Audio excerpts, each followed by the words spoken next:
Bara Anton, hver eru fyrstu viðbrögð eftir þennan leik?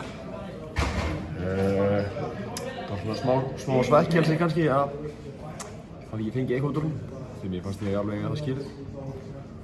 Bara kannski, já, og ekstra mikið svekkjelsi að það fengið nætt eitt klöfumark á okkur í lokin þegar við vorum kannski svolítið að setja á þá en endum einhvern veginn að fá okkur mark. Það var þreytt líka en já, mér fannst frammistöðan alveg verðskulda eitthvað meira heldur en auðvitað. Hvernig var að spila þennan leik? Það var bara gaman sko.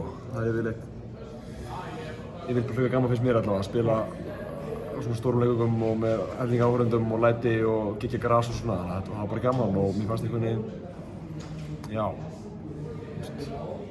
frammistaðan líka bara einhvern veginn gerði það verkum við alltaf tímann inn í þessu sem gerir alltaf miklu meira skemmtilegt heldur en þegar maður kannski er búinn að, svo við hefum lent í áður að leikurinn er búinn eftir hálftíma eða eitthvað. Þannig já, það var bara stuð. Var þetta sviskrekkur fyrstu 20? Nei,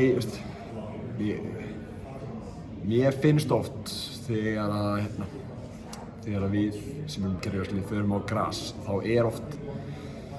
erum menn bara svona aðeins einhvern veginn að fikra sér áfram, finna út hvernig grasið er og svona og bara að segja saman þegar lið sem eru græslið koma á kóngóðsvöll þá einhvern veginn bara svona þarf aðeins að komast í grasrytmann og ég held að svona bæði það og bara einhvern veginn að átta okkar á þeim og telja þá og komast inn í það sem þeir eru að gera sko. Þannig að nei, kannski ekki sviðsökur en bara svona fylgir svo oft að koma svona völl sem við erum ekki vanir og andstæðing sem kannski ekki spila við marg ofta hverja ári sem maður þekkir á Íslandi sko. Það tekur bara svona stund að komast inn í aðstæðum.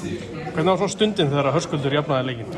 Það var bara geggjað og bara einhvern veginn bara snillt og einhvern veginn bara svona já kannski sannaði fyrir manni að við áttum alveg erindi hérna fannst mér. Svona bara auðvitað, búin að jafna, bara game on. Hvernig bara leið þér í markinu? Varstu sáttur við þína frammistöðu? Já, held ég bara fínt sko og hérna einhver ákvarðningar sem hefði margt að koma til þennan kross eða ekki og þessi sending á mig var hún on eða ekki, eitthvað svoleiðis en já, held ég bara sáttur. Þú gerir upp tímabilið stuttum mál, hvernig líður með það? Já, mér persónulega það bara liðinu líka. Já, þetta er náttúrulega kannski ótrúlega langt tímabil auðvitað, þannig að kannski er þetta að gera það upp einhvern veginn sem það og út af alls konar þá er það kannski svona tvískipt sko svolítið en deildin sérstaklega svona seinni hlutinn kannski ekki nógu góður og eitthvað sem við þurfum að skoða hvað var að klikka þar og laga og hérna en núna svona undir lokin Evrópukeppnin hefur bara gengið fínt að mér finnst og bara 100% eitthvað sem við getum byggt hún og alltaf erum að gera betur. Takk fyrir þetta, Anton.